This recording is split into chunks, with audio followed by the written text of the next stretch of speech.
안녕하세요, 겸지입니다. 오늘은 지금 동남아시아에서의 심상치 않은 전운이 돌고 있습니다. 심지어 유엔 사무총장까지 최대의 자제를 촉구하고 있죠. 바로 태국과 캄보디아의 내전입니다.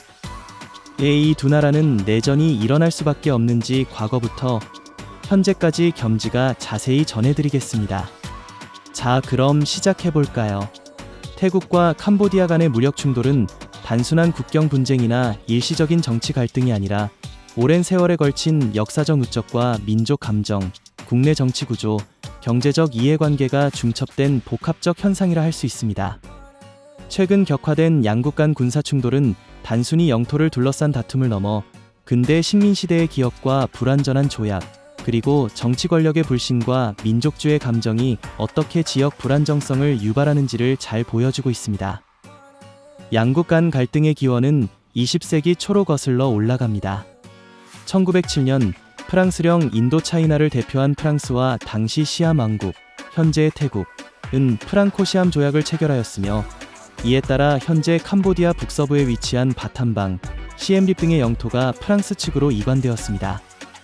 이 조약은 당시 지도 제작과 경계 측량 기술이 미비했던 탓에 정확한 경계선을 설정하지 못한 채 서명되었으며, 이후 이 지역의 사원들과 고지대, 숲지대 등을 중심으로 경계의 모호성이 뿌리 깊은 갈등을 만들어왔습니다. 이 갈등의 상징이 된 장소는 바로 프레아 비히어 사원입니다.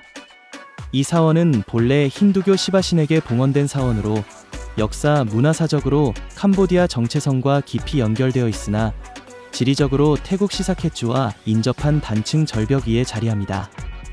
이에 따라 양국은 이 사원의 귀속 문제를 두고 장기간 갈등을 이어왔고, 1962년 국제사법재판소는 이 사원이 캄보디아 영토임을 확인했고, 2013년 판결 해석에서는 사원이 놓인 절벽 돌출부 전체가 캄보디아에 속한다고 보다 명확히 했습니다. 다만 그 외 광범위한 경계 전반은 여전히 미완의 영역으로 남아 분쟁 소지가 이어졌습니다.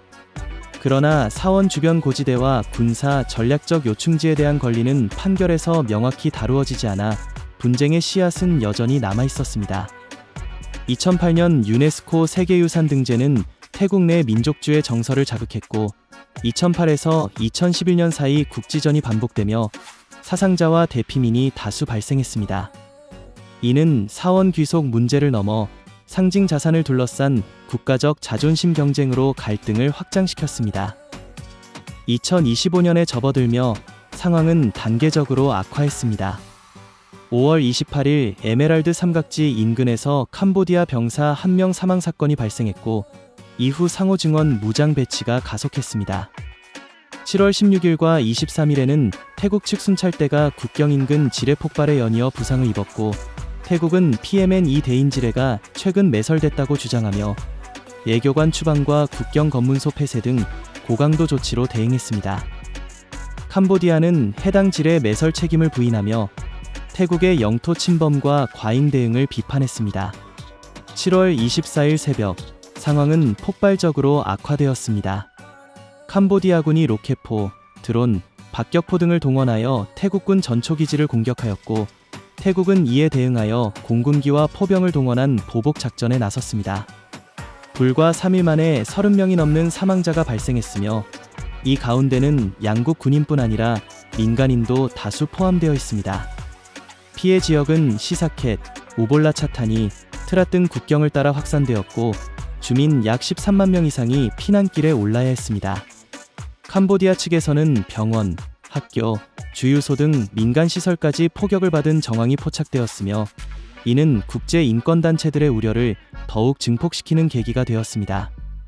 이번 사태의 근본 배경에는 단순한 영토 문제가 아닌 양국 지도자 간의 개인적 감정 대립과 정치적 불신이 작용하고 있습니다.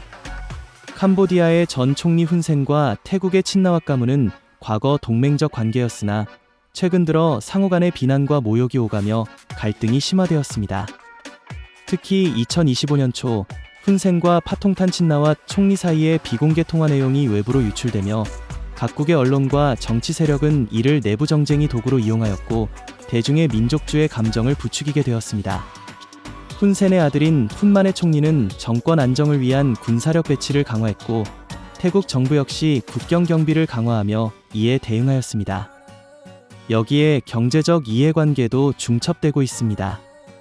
태국은 최근 국경 지역의 카지노 산업을 합법화하며 관광 인프라를 확대하고자 하고 있으며, 이는 오랜 기간 불법 도박 수익에 의존해온 캄보디아 일부 지역 경제에 큰 위협이 되고 있습니다.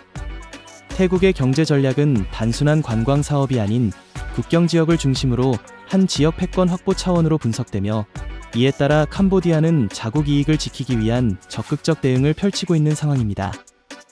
국제사회는 즉각적인 휴전과 외교적 대화를 촉구하고 있습니다. 미국, 유럽연합, UN 등은 민간인 피해 최소화를 위한 중재안을 제안하고 있지만, 태국은 외부 중재보다는 양자 간 협상을 선호한다는 입장을 고수하고 있습니다. 반면 캄보디아는 국제사법재판소에 제소하고 UN 안보리 소집을 요청하며 사태를 국제무대에서 다루고자 하는 입장입니다. 이러한 입장 차이는 갈등 해결을 더욱 어렵게 만들고 있으며, 그 피해는 결국 민간인과 국경 주민들에게 고스란히 돌아가고 있습니다. 결국 이번 사태는 단지 사원 하나를 둘러싼 갈등이 아니라 오랜 역사와 민족 정체성, 정치 권력의 충돌, 경제 전략의 갈림길이 만들어낸 지역 안보의 위기라 할 수 있습니다. 태국과 캄보디아는 지리적으로는 이웃이지만 서로에 대한 신뢰가 뿌리부터 흔들리고 있는 상황입니다. 이럴 때일수록 양국은 단기적 체면보다 장기적 평화와 상생의 길을 모색해야 하며, 지도자들은 국민의 희생을 대가로 정치적 이익을 얻는 구태에서 벗어나야 합니다. 외교적 채널을 복원하고 역사적 진실을 토대로 상호 존중을 회복하지 않는 한 이 분쟁은 또 다른 형태로 반복될 가능성이 높습니다. 민족주의를 자극하는 방식이 아닌 공동 번영의 비전을 공유할 수 있는 정치적 결단이 어느 때보다 절실한 시점입니다.